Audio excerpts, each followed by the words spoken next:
Siin Keidi, Ju ajakirja Sügiskaanestääri konkurssi finalist. Konkursil osalemine andis mulle kuhja ka juurde enesekindlust ja julgust. Ilmselt just seepärast, et igal nädalal tuli poseerida uute inimeste ees, uues kohas, uue karakterina. Ja kindlasti tegi asja huvitavamaks ka see, et mitte ükski nädal ei olnud sarnane eelmisega. Kogu aeg oli midagi uut ja midagi teistsugust. Ehk siis ennast sai väga tublisti proovile pandud.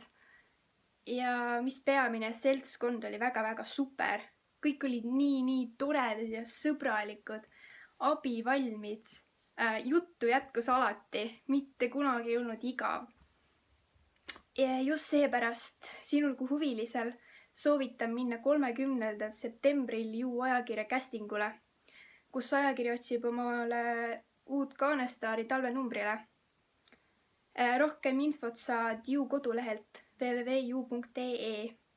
Ja muidugi julgelt võite kontakteeruda Ju toimetusega näiteks meili teel või miks mitte ka minuga Facebooki teel Keidi Tammik või ka eelmiste finalistidega.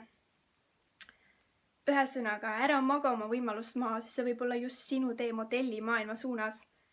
Ilmselt just seepärast, et see konkurss on avalik. Kõik pildid lähevad sotsiaalmeediasse ülesse. Tulete väga hästi leitavad fotograafidele, kes teiega ühendust saavad võtta. Olge avatud uutele väljakutsetele ja minge registreerige end kohe. Te ei kahetse seda.